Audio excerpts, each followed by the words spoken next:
So I am going to share the screen with you.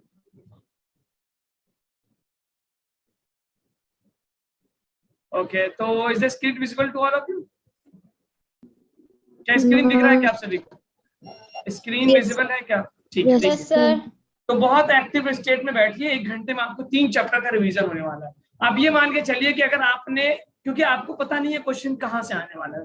देखिए ये psychology समझिए, जब आप अपने नोट से रिवाइज करते हैं तो आप एक प्रॉपर वे में स्टार्टिंग से लेके एंड तक जाते हैं, तो आपका माइंड उतना रिवर्स ट्रेनिंग नहीं पाता।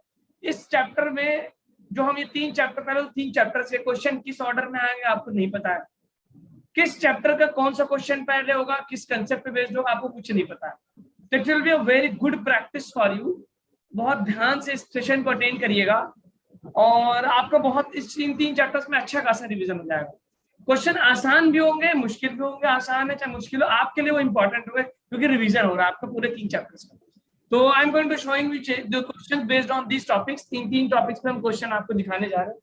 तो सभी लोग तैयार है किस चीज के लिए? जल्दी एक बार बता दें कि भाई सभी लोग रेडी है इस चीज के लिए? Yes sir. ठीक है, तो let's see the first question which is on their. आपके स्क्रीन पे ये रहा आपका पहला सवाल। पढ़िए जरा, मैं भी आपके लिए पढ़ देता हूँ, शायद विजिबल ना हो। क्वेश्चन प्रॉपर्ली विजिबल है क्या आपको? Yes sir. देखिए बगल में जो राइट साइड में उसके ऑप्शन है, ये क्वेश्चन है, लेफ्ट साइड में उसके क्वेश्चन है। A conducting bar of length L is free to slide on 2 parallel conducting rails as shown in the figure.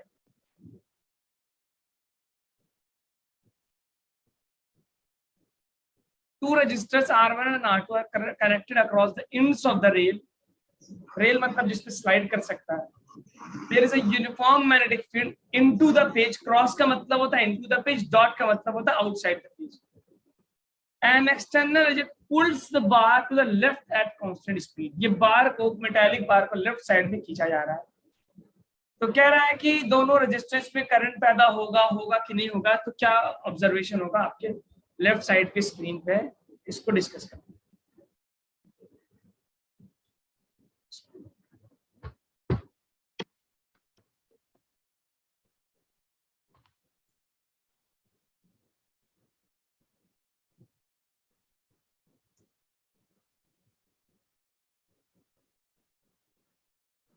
बहुत ध्यान से पढ़िए, रिकॉल करिए क्या हो रहा है क्वेश्चन के अंदर, बहुत सीरियसली।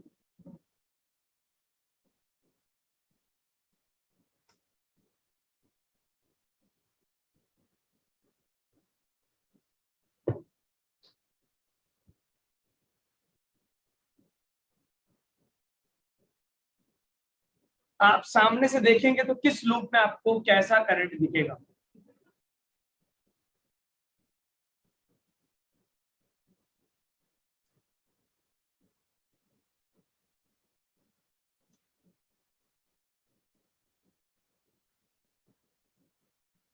ओके,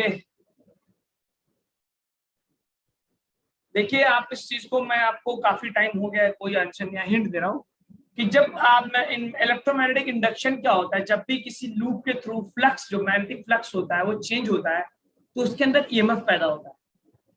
तो जब इस बार को मूव करेंगे तो 2 लूप बन रहे हैं मेरे पास, एक लेफ्ट साइड में राइट साइड में, और दोनों लूप का जो मैग्नेटिक फ्लक्स है वो चेंज हो रहा है। क्योंकि मैग्नेटिक फ्लक्स क्या होता है, B A cos theta, magnetic field area cos theta. तो एक का एरिया बढ़ रहा है, एक का एरिया घट रहा है, तो दोनों में इलेक्ट्रोमैग्नेटिक इंडक्शन होगा, करंट पैदा होगा। और direction of electromagnetic induction is given bye Faraday, sorry Lenz law. Lenz law के हिसाब से आपको डायरेक्शन ऑफ इलेक्ट्रोमैग्नेटिक इंडक्शन मिलता है। अब इतना हिंट मैंने दे दिया, जरा देखिए। ओके, एक आंसर मेरे पास आ रहा है, I1 जो है, ठीक है, सही है का, वेरी गुड, बिल्कुल सही है। ओके, वेरी गुड एरिया, आपका भी आंसर सही है। Mansi, very good, wow great, बिल्कुल सही आंसर। थर्ड, बहुत से लोगों ने सही ऑप्शन दिया, third is the correct option. 6-7 लोगों का आंसर है मेरे पास। देखिए इसमें बेसिकली मैं बता रहा हूँ कि जो 2 लूप बन गए, ये रहा लूप 1 और ये रहा लूप 2। जब आप रॉड को मूव करेंगे तो उस दोनों लूप का एरिया चेंज होगा। यू नो मैग्नेटिक फ्लक्स जो होता है, phi b = BA cos theta. तो जब भी फ्लक्स चेंज होता है तो Faraday's law of electro, just JEE mains, बिल्कुल से आपका आंसर है। Faraday's law of electromagnetic induction क्या बोलता है, जब भी किसी लूप का, किसी एरिया का, किसी कंडक्टर का मैग्नेटिक फ्लक्स चेंज होता है तो ईएमएफ पैदा होता है, और उस ईएमएफ की वैल्यू होती है is equal to minus d phi by D T, minus d phi by D t. अब डायरेक्शन क्या होगा उस ईएमएफ का, उसको कहते हैं लेंज लॉ के हिसाब से माइनस साइन। लेंज लॉ क्या कहता है कि जो ईएमएफ पैदा होगा that will be opposite to the change. क्या बोलता है लेंज लॉ? लेंज लॉ क्या बोलता है, what is the Lenz law से, कि अपोजिट टू द चेंज, यानी कि ईएमएफ ऐसे पैदा होगा कि अगर मैग्नेटिक फ्लक्स बढ़ रहा है तो उसको घटाना है, और अगर घट रहा है तो बढ़ाना चाहेगा। देखिए अब आप देखिए, मैग्नेटिक फ्लक्स अंदर की तरफ जा रहा है, और ये लेफ्ट वाला लूप है, इसका फ्लक्स क्या हो रहा है, जब ये लेफ्ट साइड जाएगा तो फ्लक्स क्या होगा, डिक्रीज। फ्लक्स क्या होगा बेटा, डिक्रीज होगा। इन फ्लक्स अंदर वाला फ्लक्स क्या होगा, डिक्रीज। तो लेंज लॉ के हिसाब से जो फ्लक्स पैदा होगा इसको इंक्रीज करना चाहेगा। इट मींस मैग्नेटिक फील्ड जो पैदा होगी वो अंदर की तरफ पैदा होगी, यानी कि जो करंट पैदा होगा क्लॉकवाइज पैदा होगा। क्लॉकवाइज का मतलब आप राइट हैंड कर्व रूल से देखेंगे तो अंदर की तरफ। इट मींस इसमें जो आपके पास फ्लक्स चेंज होने की वजह से जो इंड्यूस करंट होगा that will B such that, वो इस तरह होगा कि मैग्नेटिक फील्ड अंदर की तरफ पैदा करे, क्योंकि इन फ्लक्स घट रहा है। तो इसमें जो पैदा होगा इनसाइड इंड्यूस्ड मैग्नेटिक फील्ड क्या होगा, इंड्यूस्ड मैग्नेटिक फील्ड, जो मैग्नेटिक फील्ड इंड्यूस होगा वो इनसाइड होगा। इनसाइड होने का मतलब क्या होगा, क्लॉकवाइज। करंट क्या होगा, आपको पता होगा कि करंट अगर क्लॉकवाइज होता है तो मैग्नेटिक फील्ड अंदर की तरफ, अगर एंटी क्लॉकवाइज होता है तो मैग्नेटिक फील्ड बाहर की तरफ। तो इस वाले में जो करंट पैदा होगा अंदर की तरफ मैग्नेटिक फील्ड पैदा करना है तो क्लॉकवाइज हो गया, इस वाले में क्लॉकवाइज हो गया। अच्छा इधर देखेंगे तो एरिया बढ़ रहा है। एरिया बढ़ने से मतलब क्या है, मैग्नेटिक फील्ड अंदर गई तो इन फ्लक्स जो है बढ़ रहा है, अंदर वाला फ्लक्स क्या हो रहा है, बढ़ रहा है, इंक्रीज हो रहा है। तो लेंज लॉ कहता है कि अगर इनफ्लक्स बढ़ रहा है तो ईएमएफ जो है, जो इंड्यूस ईएमएफ है, वो इन इनफ्लक्स को घटाना चाहेगा। घटाने के लिए कैसा मैग्नेटिक फील्ड प्रोड्यूस करेगा, कैसा मैग्नेटिक फील्ड, अंदर की तरफ या बाहर की तरफ, जल्दी बताएं। राइट आउट वाले of loop, the plane. Out of, हाँ बिल्कुल से, क्योंकि इनफ्लक्स बढ़ रहा है, उसको कैंसिल करने के लिए जो इंड्यूस्ड ईएमएफ होगा, इंड्यूस्ड ईएमएफ होगा लेंज लॉ के हिसाब से, इंड्यूस्ड मैग्नेटिक फील्ड वो क्या होगा, आउट होगा, आउट ऑफ पेज होगा, क्योंकि इनफ्लक्स बढ़ रहा है, अंदर वाला बड़ा, उसको घटाने के लिए बाहर पैदा करेगा। बाहर फील्ड पैदा करना है तो करंट क्या होगा, एंटी क्लॉकवाइज। एंटी क्लॉकवाइज अपना हाथ करेंगे तो बाहर की तरफ आएगा, तो इसमें जो करंट पैदा होगा that will B anti clockwise. तो हमारा ऑप्शन बन जाएगा I1 में, लूप 1 में जो होगा क्लॉकवाइज, और लूप 2 में होगा एंटी क्लॉकवाइज, एंटी क्लॉकवाइज। ठीक है, आई बात समझ में? ठीक है बेटा, समझ में आया क्या? Yes, sir. तो इसमें लेंस लॉ का एप्लीकेशन लगाना था, देखना था इनफ्लक्स बढ़ रहा है, घट रहा है, बढ़ रहा है तो घटाएगा, घट रहा है तो बढ़ाएगा, और उसके हिसाब से करंट पैदा होगा। दूसरा मेथड इसको करने का है कि आपको पता है फोर्स ऑन अ कंडक्टर क्या होता है, F is equal to q v cross B. Force on a charge in a magnetic field q v cross B. अब अगर आप देखें इस रॉड की वेलोसिटी इधर है, मैग्नेटिक फील्ड अंदर है। अगर मैं V क्रॉस B करूं, यानी वेलोसिटी से मैग्नेटिक फील्ड अंदर की तरफ, तो V क्रॉस B, V ये रहा, मैग्नेटिक फील्ड अंदर की तरफ रहा। तो अगर मैं V क्रॉस B करूं, V क्रॉस B, ये V रहा, ये magnetic field. V cross B करने के बाद जो मेरा अंगूठा है, थंब, वो नीचे की तरफ जा रहा है, यानी फोर्स का डायरेक्शन क्या हो गया, नीचे। इसका मतलब जो इस पे इलेक्ट्रॉन्स, पॉजिटिव चार्ज इधर इकट्ठा हो जाएगा, नेगेटिव चार्ज इधर इकट्ठा हो जाएगा। मेरी बात समझ में आ रही क्या? जब भी कोई कंडक्टर, कोई चार्ज, कोई वायर मूव करता है मैग्नेटिक फील्ड में, तो उसके इलेक्ट्रॉन्स पे फोर्स लगता है, that is given by F is equal to q v cross B.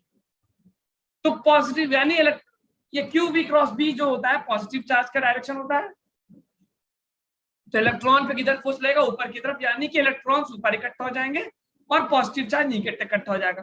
तो अगर मैं इसको देखूं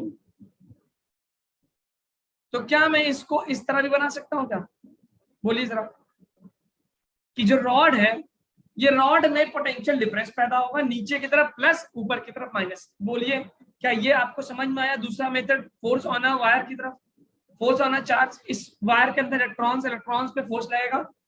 बोलिए ये डायग्राम समझ में आ रहा है क्या?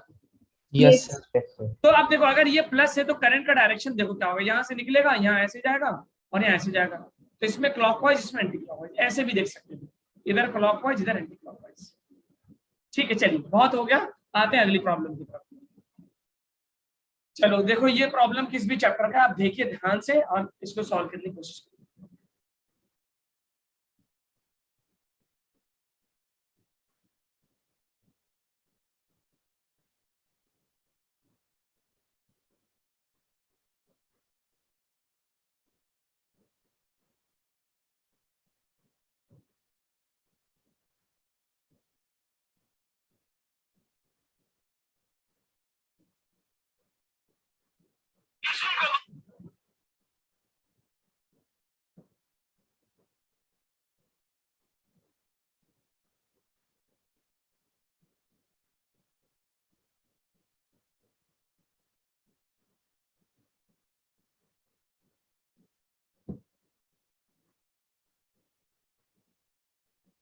सिंपल फॉर्मूला बेस्ड प्रॉब्लम है बेटा। आपको पता होगा कि जब भी कोई रेडिएशन किसी सरफेस पे स्ट्राइक करती है तो वो प्रेशर लगाता है, फोर्स लगाता है, जिसको हम, वेरी गुड, बिल्कुल सही फॉर्मूला लिखा है जेईई मेंस आपने। फॉर्मूला याद होना चाहिए, कंसेप्ट, जिसको हम रेडिएशन प्रेशर या रेडिएशन फोर्स बोलते हैं। पहले आप सॉल्व करिए, देखिए ये इलेक्ट्रोमैग्नेटिक वेव्स चैप्टर का क्वेश्चन आ गया आपके सामने।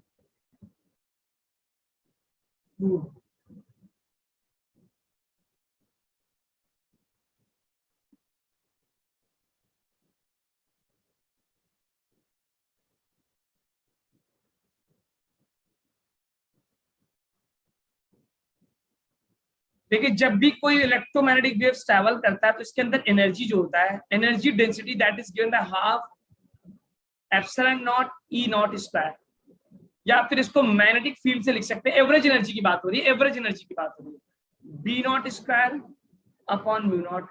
ये एनर्जी डेंसिटी की बात हो रही है, एनर्जी पर यूनिट वॉल्यूम। और जब ये किसी सर पे, अच्छा आपको पता होगा कि जो इलेक्ट्रोमैग्नेटिक वेव्स होते हैं दे ऑल्सो कंटेन मोमेंटम। उस मोमेंटम का फॉर्मूला लिखते हैं, मैं इसको ई के बजाय यू से लिख दूं, energy contain in a momentum का जो फॉर्मूला होता है दैट इज यू अपॉन सी। अब आपको बताया कि जब ये इसको स्ट्राइक करेगा तो ये एब्जॉर्ब हो जाएगा, तो इनिशियल मोमेंटम मान लो और फाइनल मोमेंटम क्या हो गया, जीरो। अगर रिबाउंड होगा तो अलग बात होगी। तो जब, अच्छा ये एब्जॉर्ब हो गया तो what will be the momentum change, momentum change हो गया what is P2 minus P1, यानी जीरो माइनस मोमेंटम कितना U/C, ये हो गया मोमेंटम चेंज। अब फोर्स क्या होता है बेटा, फोर्स आपको होता है डेल्टा P/T, न्यूटन लॉ से। डेल्टा P/T फॉर्मूला में डिराइव करवा दे रहा हूँ। डेल्टा P क्या हो गया, U/C में माइनस साइन को इग्नोर कर दे रहा हूँ, तो U/C इंटू टी। अब देखो एनर्जी, ये होगा फोर्स का फॉर्मूला। अब एनर्जी अपॉन टाइम क्या होता है बेटा, एनर्जी अपॉन टाइम होता है पावर, एनर्जी अपॉन टाइम होता है पावर। तो फोर्स को हम लिख सकते हैं पावर अपॉन सी, जिसको हम लिखते हैं capital P/C, small p momentum, force का फॉर्मूला होता है। अब अगर मुझसे पूछे प्रेशर कितना लगेगा, प्रेशर, तो प्रेशर हो गया फोर्स अपॉन एरिया। तो फोर्स अपॉन एरिया, फोर्स क्या है, P upon c by area. अच्छा पावर को एरिया से डिवाइड करते हैं तो क्या मिलता है, पावर को एरिया से डिवाइड करते हैं तो इंटेंसिटी बोलते हैं क्या, पावर को एरिया से डिवाइड करते हैं, you know intensity is equal to power upon area. Intensity या एनर्जी फ्लक्स क्या होता है, intensity is equal to power upon area, intensity is equal to power upon area. तो आपसे अगर मैं इंटेंसिटी की बात करूं, इंटेंसिटी हो गया पावर, कितना पावर है अपॉन एरिया, तो प्रेशर का फॉर्मूला हो जाता है मेरे पास I/C, ये मेरे पास फॉर्मूला है। तो अब देखिए ये फॉर्मूला याद रखिएगा, F is equal to P/C, pressure is equal to I/C। अगर वो रिफ्लेक्ट हो जाता है, रिबाउंड हो जाता है, तो यही फॉर्मूला बन जाता है F is equal to 2P/C, और प्रेशर क्या बन जाता है 2I/C। देखिए ये सेशन उसी को मजा आएगा जिसने चैप्टर पढ़ा रखा हो, रिवाइज कर रखा हो, वरना हवा नहीं लगेगी। तो अगर रिबाउंड होता है तो बेटा तो क्या आता है, मैं रिवाइज करा, देखिए मैंने लिखा था हेडिंग में कि कंप्लीट रिवीजन। तो अगर रिबाउंड, अगर ये बोले कंप्लीट एब्जॉर्प्शन के बजाय बोल देता कि इट इज रिबाउंडेड बैक, तो फॉर्मूला क्या होता बेटा फोर्स का, जल्दी बताइए। अगर रिबाउंड बैक लिख देता तो फॉर्मूला क्या बन जाता, फोर्स का और प्रेशर का। अगर रिबाउंड बोल देता कि रिबाउंड हो गया, तो देखिए फोर्स का फॉर्मूला आया P प्रेशर पावर अपॉन सी, और प्रेशर का फॉर्मूला PR मान लेता हूं, क्या आ गया I/C। ये कब है, जब एब्जॉर्ब हो गया। और अगर वो रिबाउंड हो रहा है, रिफ्लेक्ट बैक हो रहा है, रेडिएशन सरफेस से रिफ्लेक्ट बैक हो रही है, तो फोर्स जो होगा वो हो जाएगा 2P/C, क्योंकि आपको पता P माइनस P, जाने का मोमेंटम P, वापस आने का momentum minus P, delta P करेंगे तो minus P minus P minus 2P हो जाता है। ठीक है, याद समझ में आ रहा है कि नहीं? Yes sir. तो आपके पास फोर्स का फॉर्मूला हो जाता है 2P/C, और प्रेशर का फॉर्मूला हो जाता है 2I/C। ठीक है, तो मुझे रिबाउंड वाला नहीं बोला है, एब्जॉर्ब वाला बोला है। तो अब मुझसे देखो फोर्स दे रखा है और टाइम दे रखा है, और आपसे पूछा है the energy flux, okay, reflecting surface की बात कर दिया है, the energy flux of light before falling on it. क्या, कौन सा फॉर्मूला लगा दे भाई, एनर्जी फ्लक्स मतलब वॉट पर सेंटीमीटर स्क्वायर। तो व्हाट इज द फॉर्मूला बेटा, F इज इक्वल टू, ये फॉर्मूला लगा दो, F is equal to P/C। Power को लिख सकता हूं intensity into area upon c, power हो गया इंटेंसिटी इंटू एरिया, इंटेंसिटी हो गया पावर अपॉन एरिया। तो मुझसे पूछा है कि कितना एनर्जी फ्लक्स है या इंटेंसिटी है, तो आई का फॉर्मूला हो गया एफ इंटू सी अपॉन ए। वैल्यू रखिए और आंसर निकालिए, फॉर्मूला बेस्ड क्वेश्चन है। एफ कितना है 2.5 इंटू 10⁻⁶। स्पीड ऑफ लाइट हो गया 3 इंटू 10⁸ और एरिया आपको बोल दिया कितना, एरिया बोल दिया है कितना 30। अब देखिए यूनिट देखिए, इस एरिया को मीटर पर स्क्वायर, मीटर स्क्वायर में मत कन्वर्ट करिए क्योंकि उसने आंसर को सेंटीमीटर स्क्वायर में ही पूछा हुआ। तो एरिया को सिंपली क्या रख दो, 30 रख दो, 30। सो 3 1 जा 3 10 जा, यहां मुझे मिल गया, एक कैंसिल करेंगे तो आई विल गेट 2.5 इंटू 8 में से 6 गया 2 अपॉन 10, 10 से कैंसिल गया तो 2.5 इंटू 10 25 आंसर आया, 25 इज द आंसर। तो मेरे पास जो इंटेंसिटी का फॉर्मूला आया, इंटेंसिटी का रिजल्ट आया, intensity is equal to 25। Very good, 25 is the correct answer. तो फॉर्मूला याद रखिएगा, फोर्स का P/C, प्रेशर का I/C, और अगर एब्जॉर्ब हो गया है तो ये वाला फॉर्मूला, रिफ्लेक्ट बैक हुआ है तो 2P/C और 2I/C। ठीक है, चलिए मैं आगे बढ़ता हूँ, बहुत जल्दी जल्दी इस प्रॉब्लम क्वेश्चन को करेंगे। ठीक है, चलिए ये क्वेश्चन देखिए आप जरा। अच्छा रुकिए, इससे पहले एक छोटा क्वेश्चन दिखा देता हूं आपको। एक मिनट, चलो इसको करो जरा, ये वाला प्रॉब्लम करो।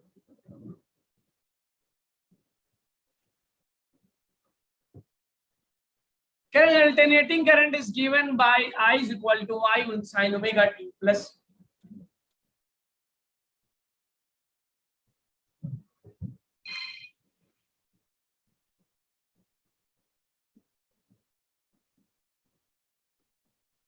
Hot wire ammeter. देखिए हॉट वायर एमीटर जो होता है आपको आरएमएस करंट देता है, याद रखिएगा। Hot wire ammeter based on heating effect, और हीटिंग इफेक्ट के बेस पे जो करंट होता है वो होता है RMS current.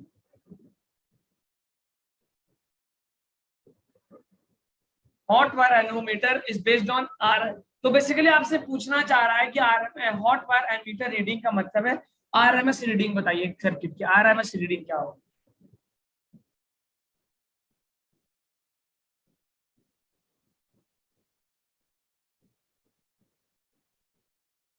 What will be the RMS reading of the circuit?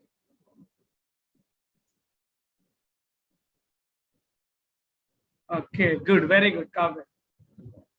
याद रखिएगा हॉट वायर, देखिए डायरेक्ट करंट में हमको जो मिलता है डीसी एमीटर, दो तरह के एमीटर होते हैं, एक होता है डीसी एमीटर जिसको डिफ्लेक्शन बेस्ड एमीटर बोलते हैं, दूसरा होता है अल्टरनेटिंग करंट के लिए हम जो एमीटर यूज करते हैं वो हॉट वायर एमीटर होता है, that is known as based on RMS value.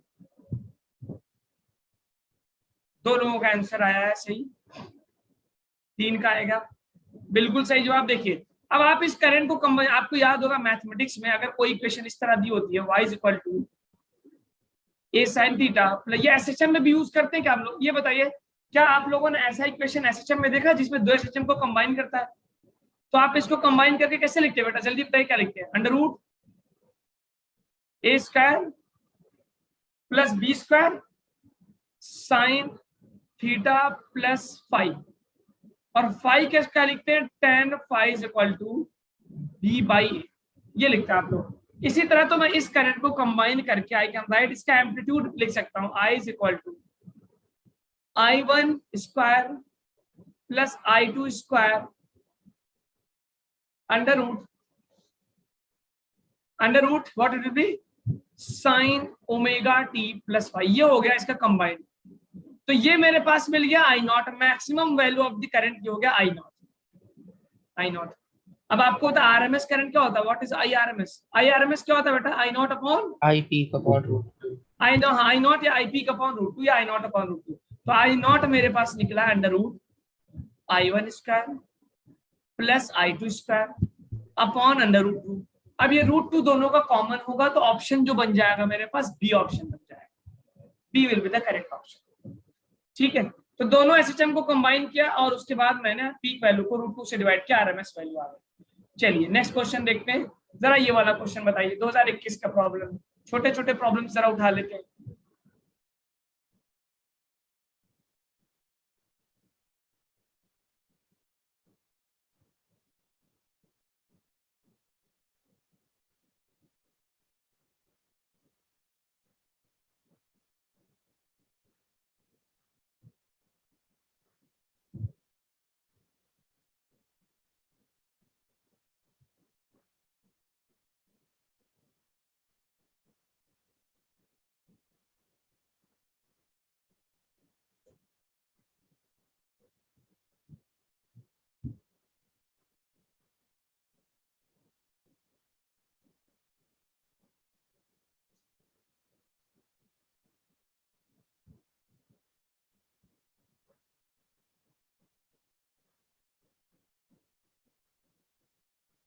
Inductive reactance and the current in a purely inductive circuit. Purely inductive circuit की बात कर रहा है, तो you know this is the purely inductive circuit. इसमें मैंने एक लगा दिया क्या बेटा, एसी सोर्स। तो you know that purely inductive reactance क्या होता है। ओके वेरी गुड, 2-3 ऑप्शन मेरे पास आना शुरू हो गए हैं। बहुत अच्छा, बहुत अच्छा।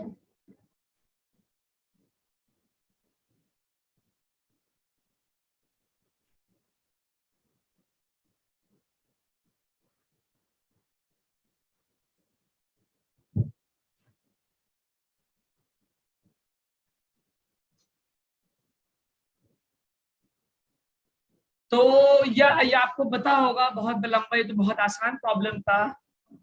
यू नो इंडक्टिव रिएक्टेंस क्या होता है, एक्सएल को हम लिखते हैं क्या, ओमेगा एल। एल क्या होता है उसके इंडक्टेंस, ओमेगा क्या होता है फ्रीक्वेंसी होती है ना, frequency. We can write omega is equal to 2 pi F. Omega क्या होगा रेडियन पर सेकंड में, एफ क्या हो गया हर्ट्ज में होता है। अब देखो ओमेगा का डायरेक्ट रिलेशन है, तो I can write XL is equal to 2 pi F into L, omega L. अब आपसे क्वेश्चन में कह रहा है बताइए कि अगर मैं फ्रीक्वेंसी को आधा कर दूं तो फ्रीक्वेंसी जब हाफ होगा तो एक्सएल भी क्या हो जाएगा, हाफ। तो यानी inductive reactance will be half. और करंट क्या होगा, you know current will be is equal to V upon XL, V upon XL. तो आप यहां से देख सकते हैं कि वोल्टेज तो कांस्टेंट है, जो सप्लाई हो रहा है। अगर आपने फ्रीक्वेंसी आधा किया तो बेटा एक्सएल क्या हो गया, half. It means frequency half किया तो इंडक्टिव रिएक्टेंस क्या हो गया, हाफ। और क्योंकि करंट इंडक्टिव रिएक्टेंस के इनवर्सली प्रोपोर्शनल है, तो अगर एक्सएल हाफ होगा तो करंट क्या हो जाएगा, 2 टाइम्स होगा। तो current will be how much, 2 times. तो कौन सा ऑप्शन हो जाएगा जरा बताइएगा। Inductive reactance will be half and the current will be double. ये रहा आपके पास option, XL is equal to omega, I is equal to V by XL. ठीक है, समझ में आया। Yes, sir. ओके ठीक है, चलिए बहुत आसान प्रॉब्लम था। अब ये देखिएगा जरा, अल्टरनेटिव करंट में एलसीआर सर्किट का रेजोनेंस कंडीशन आपको याद होना चाहिए। रेजोनेंस में क्या होता है, कब होता है, कैसे होता है, जरा इस चीज को देखिए।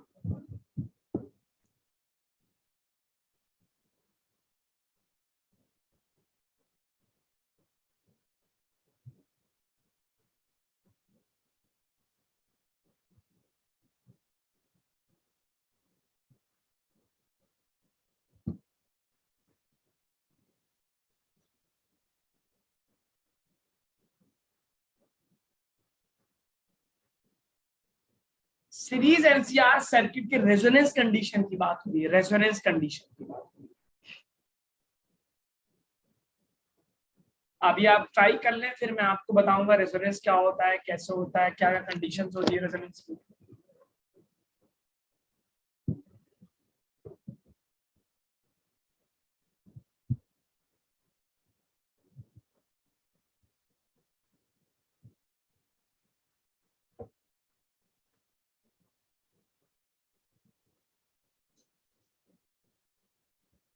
देखिए रेजोनेंस उस कंडीशन को बोलते हैं एलसीआर में जब इंडक्टिव रिएक्टेंस और कैपेसिटिव रिएक्टेंस एक दूसरे को कैंसिल कर देते हैं और सर्किट में सिर्फ रेजिस्टेंस बचता है। ओके कौशिक, वेरी गुड, सही। कब, ओके कब का क्वालिटी, जब रेजोनेंस होता है तो 3-4 चीजें होती हैं, Q factor, bandwidth, half power frequency, बहुत सारी चीजें होती हैं एलसीआर सर्किट के रेजोनेंस पे। याद करिए सारी चीजें क्या क्या होती हैं।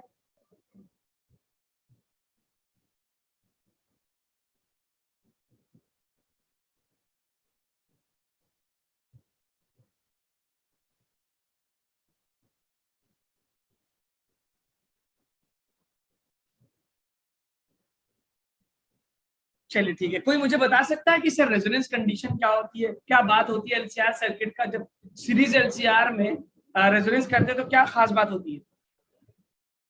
Current increases. करंट मैक्सिमम होता है, ओके करंट मैक्सिमम होता है और इम्पेडेंस क्या होता है, मिनिमम। ठीक है, ओके वेरी गुड। तो जरा एलसीआर सर्किट के बारे में हम सारी चीजें को रिवाइज करते हैं, देखते हैं क्या क्या चीजें होती है। बहुत ध्यान से देखिएगा, ये रहा मेरा एल, ये रहा सी और ये रहा आर, और इसको सीरीज में कनेक्ट करके मैंने एक सप्लाई दे दिया एसी का। इसके अक्रॉस एक्सएल इसके क्रॉस एक्सी, इसके क्रॉस आर। अब आपको पता होगा कि आर ऊपर क्या होता है भाई, एक्सेल। एक्सएल, और नीचे क्या होगा, एक्सी। तो इम्पेडेंस जो होता है जेड वो होता है R square plus XL minus XC का होल स्क्वायर। करंट क्या होता है बेटा, वी बाई जेड होता है। करंट क्या होता है, वी बाई जेड होता है।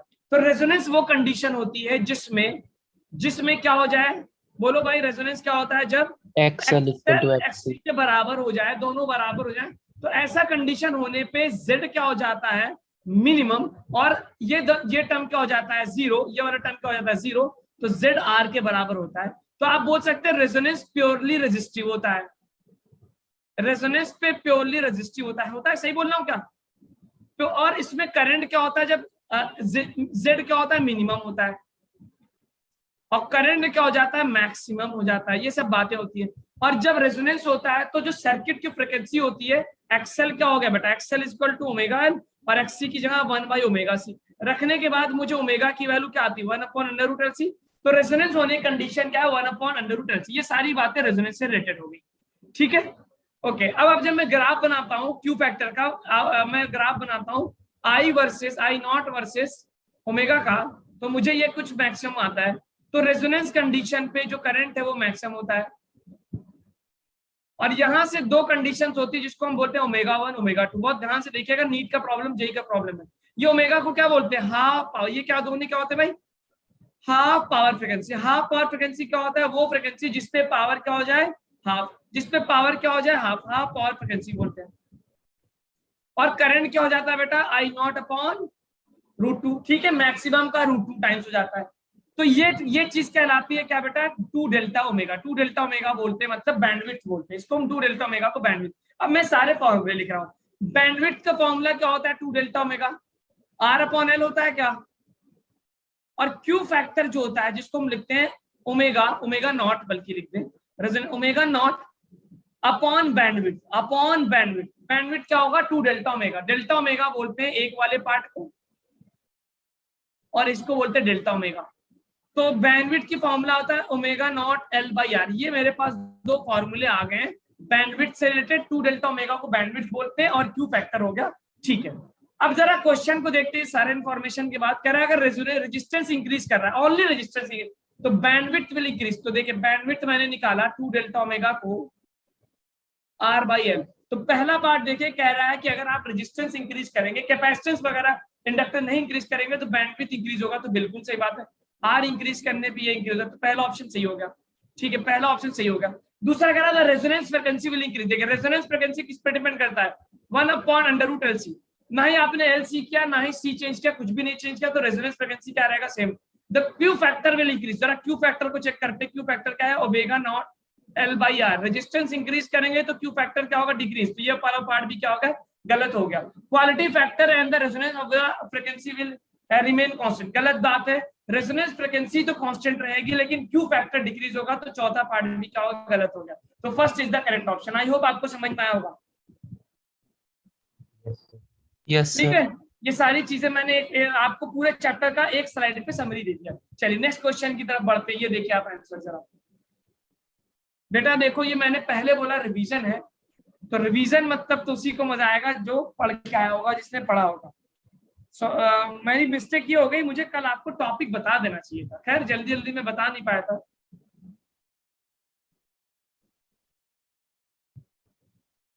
देखिए बेटा, स्टूडेंट एक होता है समझना, चलिए पहले आप कर लीजिए फिर मैं बोलूंगा।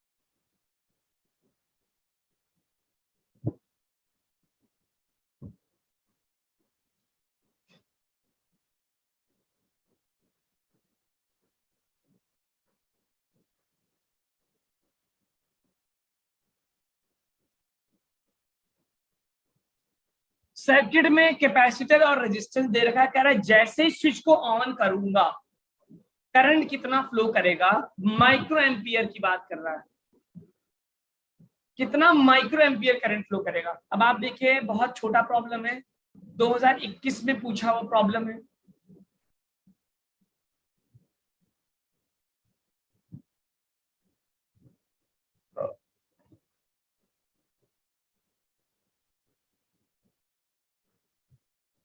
कैपेसिटर की प्रॉपर्टीज याद करिए कि जैसे ही स्विच ऑन करते हैं कैपेसिटर क्या करता है, इंडक्टर क्या करता है।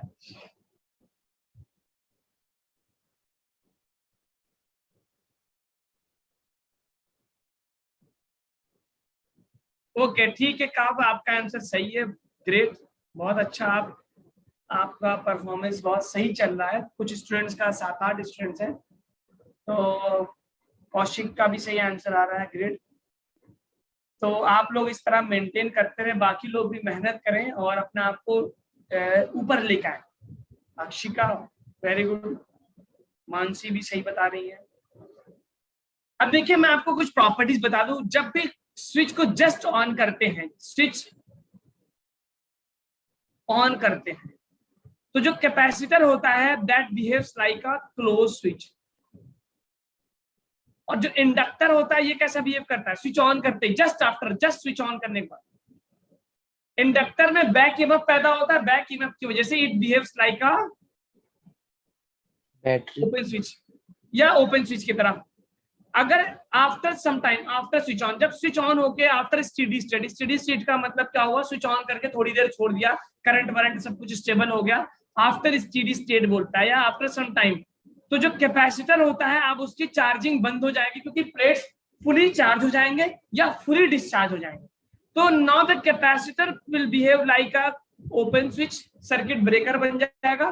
और इंडक्टर क्या हो जाएगा, क्योंकि अब इसमें करंट, देखिए इंडक्टर क्या होता है, inductor acts on electromagnetic induction. Electromagnetic induction कब होगा, जब करंट चेंज हो रहा हो, मैग्नेटिक फील्ड चेंज हो रहा हो। जब करंट स्टेडी हो गया तो करंट चेंज होना बंद हो गया, मैग्नेटिक फील्ड चेंज होना बंद हो गया, तो ईएमएफ पैदा बंद हो गया। इट मींस इंडक्टर का कोई काम नहीं बनेगा। यानी इंडक्टर डीसी के लिए नहीं होता, सिर्फ किसके लिए होता है, एसी के लिए, वो भी तब जब करंट चेंज हो रहा हो। तो स्टेडी स्टेट में जो ये होगा inductor, that will behave like a open switch, sorry close switch, याद रखिएगा। सर। हाँ बोलिए। सर जब स्विच जस्ट ऑन होगा तब इंडक्टर बैटरी की तरह नहीं करेगा? नहीं, इंडक्टर बैटरी की तरह नहीं, हाँ, बैटरी की तरह तो काम करेगा, लेकिन उस बैटरी का पोटेंशियल कितना होगा वो बता रहा हूँ। बैटरी की तरह काम करेगा, बट इनिशियली जब आप ऑन करते हैं तो हम ये मान, मेरी आवाज आ रही क्या आपको, am I audible? Yes sir. देखिए आप ये मानते हैं ना, इट इज आइडियल कि just the switch is on, तो डी आई अपॉन, देखिए ई क्या होता है, E is equal to minus L D I by D T. ठीक है, इसको बैक है, तो जैसे स्विच ऑन करते हैं आप ये मानते हैं D I by D T बहुत ज्यादा होता है, इनफाइनाइट होता है, इसलिए बैक ईएमएफ इतना ज्यादा होता है कि वो सर्किट को ब्रेक कर देता है, मतलब करंट फ्लो होने देता ही नहीं, जस्ट ओके ऑन कर रहे हैं, ठीक उस मोमेंट के लिए। लेकिन थोड़ी देर बाद जो है करंट स्टेडी होना शुरू हो जाता है, तो just after the on back EMF is so high that it does not allow the current to flow in that direction. ठीक है, यस सर। तो अब अगर हम इसमें देखें तो ये जैसे ही मैं सर्किट को ऑन करूंगा, तो सर्किट को ऑन करने के बाद पहले जरा ये निकालिए V कितना होगा, you know V is equal to Q by C, तो 30 माइक्रोकूलम और नीचे 33 माइक्रोफेरेड, तो माइक्रो माइक्रो कैंसिल, बच गया 10 वोल्ट। यानी इनिशियली जो कैपेसिटर पे वोल्टेज है वो कितना है, 10 वोल्ट, और जस्ट ऑन करते ही capacitor will behave like a open switch, तो 10 वोल्ट का पोटेंशियल देगा हमको, तो करंट की वैल्यू बहुत आसानी से मिल जाएगी, I is equal to V by R। V कितना है 10 वोल्ट, रेजिस्टेंस कितना 5 मेगा, मेगा मतलब 10 पावर 6, तो ये ऊपर आएगा 2 इंटू 10 पावर माइनस 6, जिसको 2 माइक्रो एम्पियर लिखेंगे। So my answer will be what, 2 is the correct answer. मेरी आवाज आ रही क्या, am I audible? Yes sir. ठीक है, 2 micro ampere is the correct answer, 2 micro ampere is the correct answer. अगर आपसे ये पूछता कि after some time off the, कुछ समय बाद कितना करंट होगा सर्किट में, कुछ समय बाद 0। वेरी गुड, क्योंकि capacitor will behave like a open switch, एक ओपन स्विच की तरह काम रहेगा, सर्किट ब्रेक हो जाएगा। ठीक है, तो 2 micro ampere is the correct answer. चलिए इस प्रॉब्लम को करिए, ये प्रॉब्लम करिए, इसको सॉल्व करिए।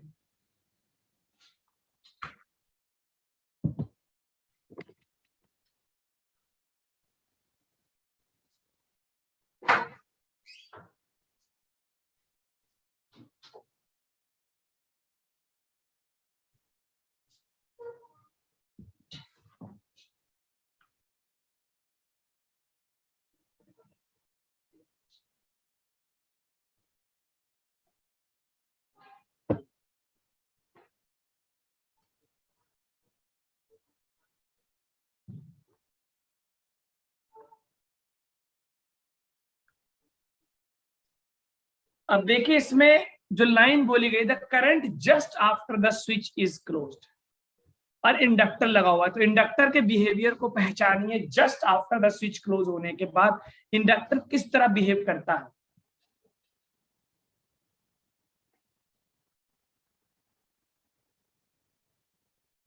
Just after the switch is close inductor कैसे बिहेव करता है? It behaves in back EMF बहुत ज्यादा होता है, it behaves like a open switch की तरह काम करता है, सर्किट ब्रेकर की तरह काम करता है।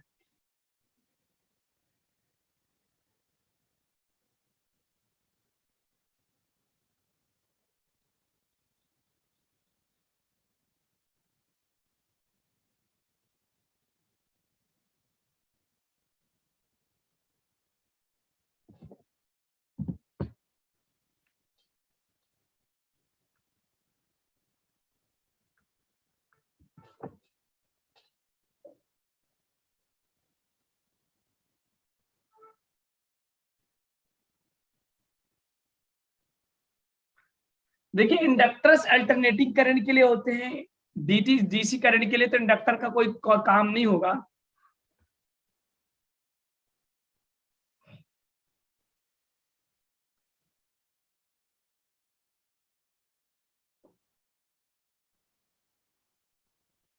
सॉल्व करिए सभी लोग प्लीज, क्या आंसर आ रहा है? Am I Audible?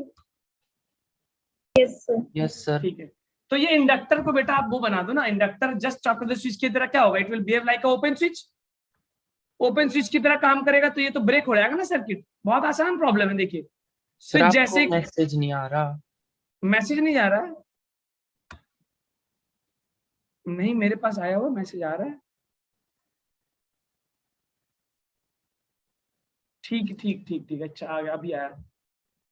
तो देखिए जरा स्विच ऑन करते ही जो है, when I will switch it on, तो स्विच ऑन करते ही बेटा ये 9 वोल्ट की बैटरी है और ये रहा रेजिस्टेंस, और यहाँ पे एक रेजिस्टेंस रहा, और ये दोनों रेजिस्टेंस तो सर्किट से आउट हो जाएंगे। क्यों? क्योंकि it will behave like open switch, तो इसमें इन दोनों में तो करंट जाएगा नहीं, तो ये दोनों सर्किट से बाहर हो गए। तो आपके पास जो सर्किट बचेगा ये सिर्फ ये बचेगा, तो आर आर और ये रहा एमीटर और 9 वोल्ट। तो करंट ये दोनों सीरीज में, तो टोटल रेजिस्टेंस कितना हो गया? 2R। तो the current in the circuit will be V upon 2R। Voltage कितना है? 9 वोल्ट का। रेजिस्टेंस कितना है? 2 दूना 4 ओम, 2 into 2, तो 9/4 हो जाएगा। It means it will be 2.25 ampere current, 2.25 ampere current. ठीक है, अगर यही चीज बोल देता after some time off the switch close, तो आंसर क्या देंगे आप? Just after the switch close के बजाय अगर आपसे क्वेश्चन बोल देता कि आफ्टर सम टाइम या स्टेडी स्टेट, तो आंसर क्या देते? Then what will be the current in the circuit after steady state?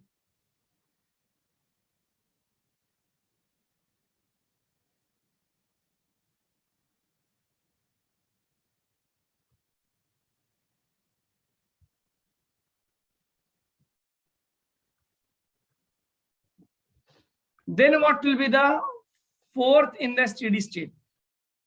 अच्छा, अगर बोल देता स्टेडी स्टेट में आफ्टर सम टाइम, तो क्या होता?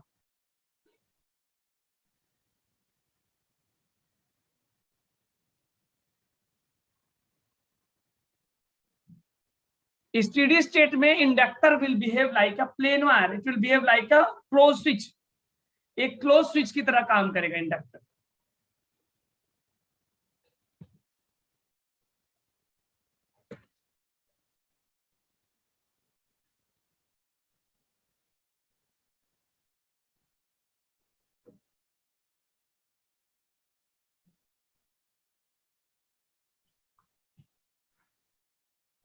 देखिए अगर आप इसको क्लोज स्विच की तरह बना देंगे तो सर्किट कैसे बन जाएगा? Circuit will be something like this.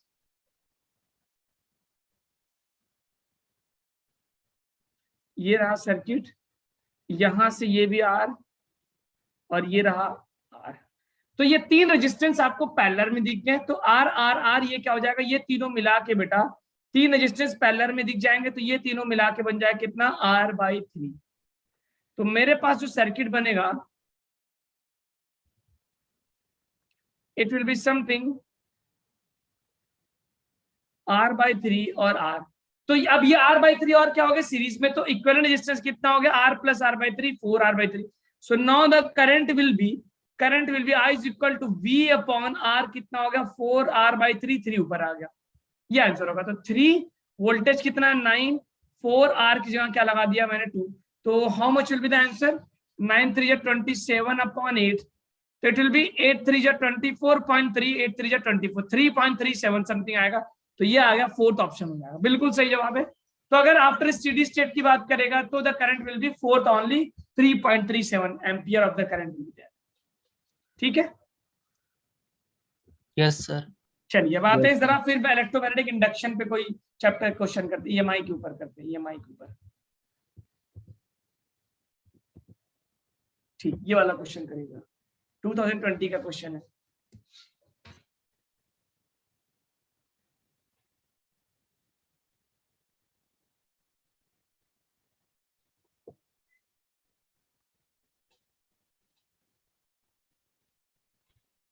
Electromagnetic induction पे बेस्ड ये प्रॉब्लम है।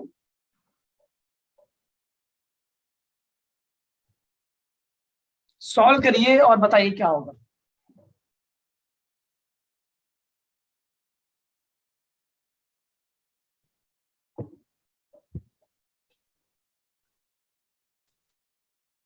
अब देखिए,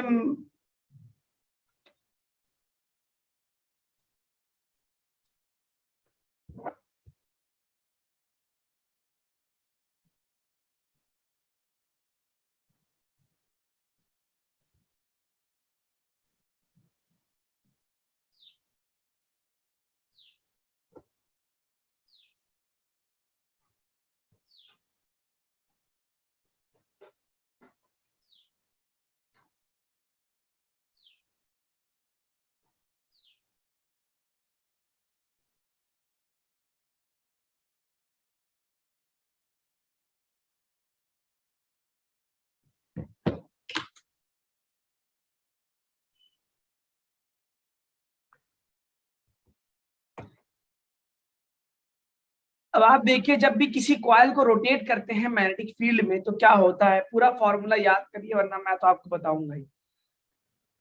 ईएमएफ की वैल्यू, मैक्सिमम वैल्यू क्या होती है जब रोटेट करते हैं, जैसे जनरेटर वगैरह को रोटेट करते हैं।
चलिए देखिए, मैं बताता हूँ, किसी का आंसर नहीं आ रहा है, नो आंसर इज कमिंग। देखिए, सर्कुलर कॉइल ऑफ रेडियस दे रखा है। सॉरी, मैंने अपना वीडियो ऑफ कर रखा है। क्या मेरी आवाज आपको क्लियरली आ रही है क्या? Yes sir. एक्चुअली मैंने वीडियो इसलिए ऑफ कर रखा है क्योंकि अभी पावर सप्लाई नहीं है, तो लाइट ऑफ है, दैट्स व्हाई, इनसफिशिएंट लाइट है, दैट्स व्हाई। देखिए, सर्कुलर कॉइल को आप मैग्नेटिक फील्ड में रोटेट करते हैं, जैसे जनरेटर वगैरह को आप रोटेट करते हैं ना, तो एक सर्कुलर कॉइल हो गया बेटा, और ये रहा मान लेते मैग्नेटिक फील्ड। ठीक है, वेरी गुड, एक आंसर आया मेरे पास। तो अब आपके पास जो फ्लक्स होगा, ये मान लेते बी रहा, और ये रहा एरिया वेक्टर, तो दोनों के बीच का एंगल कितना होगा थीटा। अब आप इसको घुमा रहे हैं, इसको घुमा रहे हैं, तो थीटा जब आप घुमाएंगे तो थीटा चेंज होगा, तो फ्लक्स क्या होगा, flux is equal to B A cos theta, और थीटा को मैं ओमेगा टी भी लिखता हूं, ये तो बहुत पहले आपको पता, omega is equal to theta by T. तो मैं फ्लक्स को लिख सकता हूं B A cos omega T. अब कह रहा है ईएमएफ क्या होगा, ईएमएफ कितना होता है D phi by D T minus के साथ, माइनस साइन को अगर मैं इग्नोर कर दूं क्योंकि माइनस साइन डायरेक्शन बताता है, तो ये बन जाएगा ओमेगा बी ए साइन ओमेगा टी। अब ये होगा मेरा ईएमएफ का फॉर्मूला, अलग अलग टाइम पे अलग अलग जो है ईएमएफ होगा। अब कह रहा है maximum value of the EMF, question ने कह रहा है मैक्सिमम वैल्यू, तो मैक्सिमम वैल्यू क्या होगा, जब साइन की वैल्यू मैक्सिमम, साइन की मैक्सिमम वैल्यू क्या होगी 1, तो ये वाला जो टर्म होगा ये मेरा होगा मैक्सिमम ईएमएफ, जिसको मैं ई नॉट बोल सकता हूँ। तो मैक्सिमम ईएमएफ हो गया ओमेगा बी ए। अब वैल्यू रख दीजिए, ओमेगा आपको निकाल सकते हैं, बी दिया हुआ तो बी मुझे दे रखा है प्रॉब्लम में, क्वेश्चन ने बी दे रखा है 3 × 10⁻⁵ टेस्ला। ये देखिए यहाँ पे दे रखा है मैग्नेटिक फील्ड, और रोटेट कर रहा है कि at an speed about an axis along the diameter and perpendicular to the magnetic field so that it undergoes half rotation in 0.2 second. It means half rotation का मतलब कितना, पाई रेडियन। तो omega हो गया एंगल अपॉन टाइम, टाइम कितना होगा half rotation 0.2 में, तो एक हाफ रोटेशन, एक रोटेशन में 2 पाई डिग्री, 2 पाई एंगल होता है, और हाफ में पाई बाय 2, तो इसको कैंसिल किया तो मुझे मिल गया 5 पाई, ओमेगा की वैल्यू आ गई 5 pi, omega is equal to 5 pi, 2 × 2 5, okay 5 pi आ गया। अब कह रहा है एरिया कितना दे रखा है मुझे, एरिया दे रखा है 10 सेंटीमीटर। 10 सेंटीमीटर का मतलब क्या हो गया, रेडियस 10 सेंटीमीटर दे रखा है, तो 0.1 मान लेते हैं, आर की वैल्यू दे दिया मुझे 10 सेंटीमीटर, जिसको मैं 0.1 मान सकता हूँ। Okay 15 is the correct option, very good. तो एरिया मुझे मिल जाएगा पाई आर स्क्वायर, तो पाई आर की जगह 0.1 की जगह 10⁻⁻1 का स्क्वायर कर दूंगा तो 10⁻²। ये मुझे सारी चीज मिल गई। रखिए जरा इसमें वैल्यू, ओमेगा की जगह रख दिया मैंने 5 पाई, बी की जगह रख दिया 3 × 10⁻⁵, एरिया की जगह रख दिया पाई × 10⁻²। ठीक है, पाई × 10⁻²। अब जरा मैं देखता हूं कितना आंसर होगा, ये बन जाएगा 3 5 जा 15 into pi pi square, multiply करेंगे 10⁻⁵ -7 अब देखिए पाई स्क्वायर की वैल्यू अप्रोक्सीमेटली 10 होती है, याद रखिएगा पाई की वैल्यू, पाई स्क्वायर की वैल्यू अप्रोक्सीमेटली 10 होती है। 3.14 को स्क्वायर करेंगे 9.9 कुछ आता है जिसको आप 10 मानते हैं। पाई स्क्वायर की वैल्यू अगर क्वेश्चन में कुछ नहीं देगा तो 10 मान लेंगे, तो आंसर विल बी 15 × 10 × 10⁻⁷, जिसको मैं 15 × 10⁻�6 बोल सकता हूँ, यानी आंसर आ गया 15 माइक्रोवोल्ट। ये मेरे पास आंसर है। So the correct answer will be how much, 15 microvolt. Correct answer will be how much, 15 micro. देखिए बहुत ध्यान से देखिएगा, तो करेक्ट आंसर मुझे मिल गया 15 माइक्रोवोल्ट। समझ में आया क्या बेटा? Yes sir. ठीक है, 15 माइक्रोवोल्ट 2020 का प्रॉब्लम था, 15 माइक्रोवोल्ट। ठीक है, चलिए आगे बढ़ते हैं किसी और क्वेश्चन की तरफ। ये प्रॉब्लम करते हैं।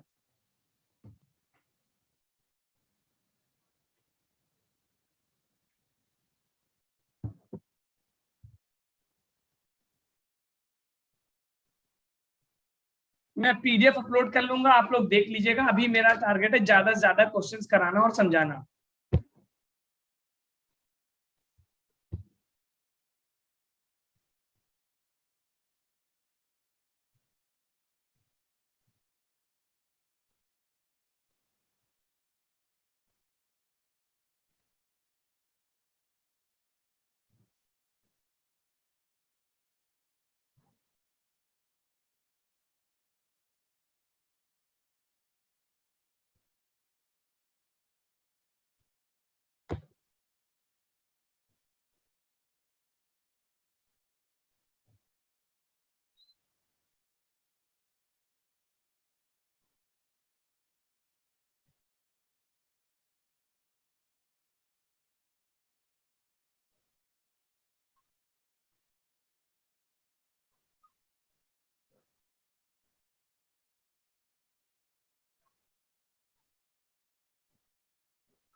अब देखिए कॉइल का इंडक्टेंस दे रखा है, रेजिस्टेंस नहीं है उसके अंदर। कह रहा सप्लाई वोल्टेज है B × 10⁻3। ये आ गया मामला।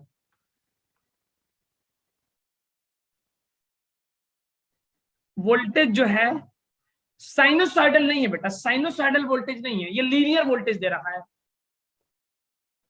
साइनोसॉइडल वोल्टेज नहीं है, ये लीनियर वोल्टेज सप्लाई कर रहा है, लीनियर वोल्टेज 3T। अगर voltage, if the voltage is pattern, then the energy stored in the coil after 4 seconds।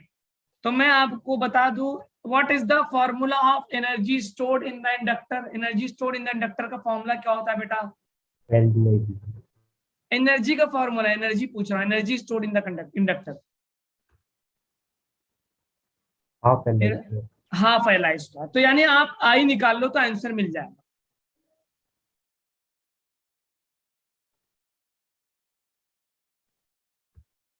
Okay, very good very good.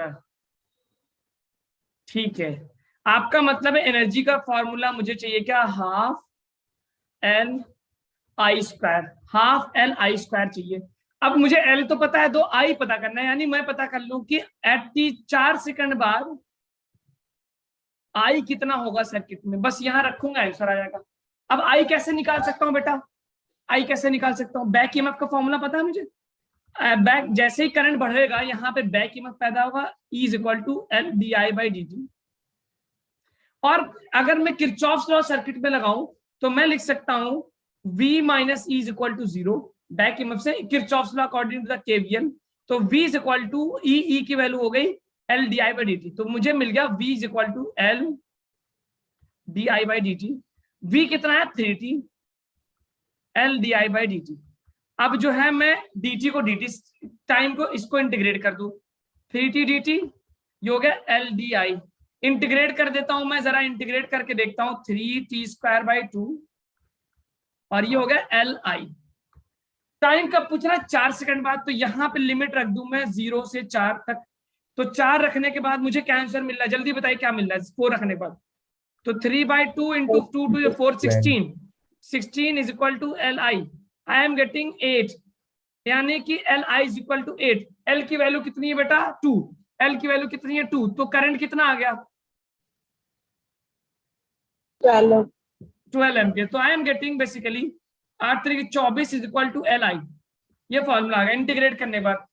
Integrate करने के बाद मुझे L di/dt करने के बाद I am getting the V = ये मैं पहले किरचॉफ्स लगाया, किरचॉफ्स लॉ से मैंने इंटीग्रेट किया, तो 3t²/2, t की वैल्यू 4 रखा क्योंकि लोअर लिमिट 0 है, खता है। तो 8 3 24 = Li, L की वैल्यू है 2, तो I मिल गया मुझे 24/2 विच इज 12।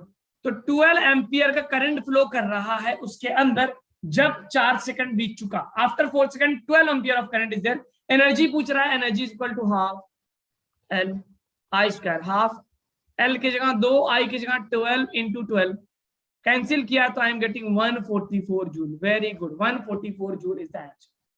ठीक है, 144 बहुत अच्छा लगा। कई लोगों का आंसर 144 के जूल के बराबर आ रहा था, 7-8 लोगों का, that is very good.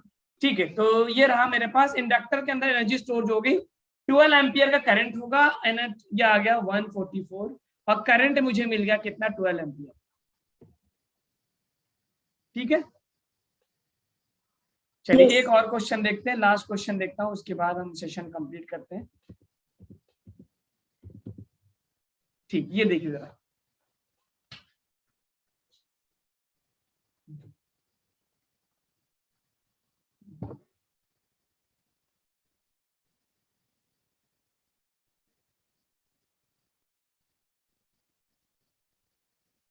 Resonance condition पे पावर पूछ रहा है, रेजोनेंस कंडीशन पे पावर पूछ रहा है।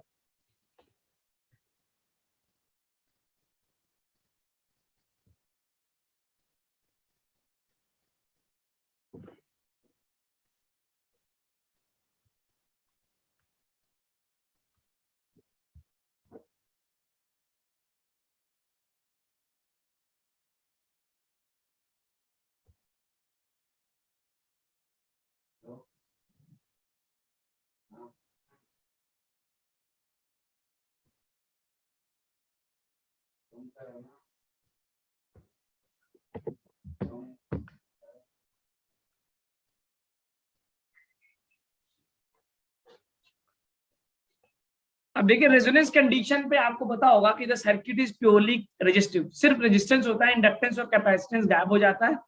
तो you can treat it like a purely resistive circuit, क्योंकि रेजोनेंस में इंडक्टेंस और कैपेसिटिव रिएक्टेंस और इंडक्टिव रिएक्टेंस सर्किट के बाहर चले जाते हैं, दे कैंसिल आउट ईच अदर। तो रेजोनेंस में you can treat it like a purely resistive circuit. बहुत आसान प्रॉब्लम बेटा, प्योरली रेजिस्टिव सर्किट मान के पावर निकालो जरा, प्योरली रेजिस्टिव सर्किट मान।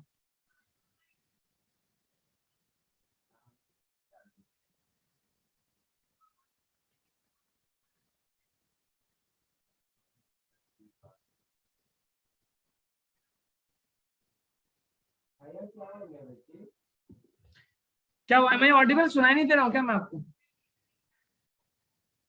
Yes, am I audible? Yes sir. ठीक है, तो क्या आंसर आ रहा है बेटा इसका, निकालना जरा।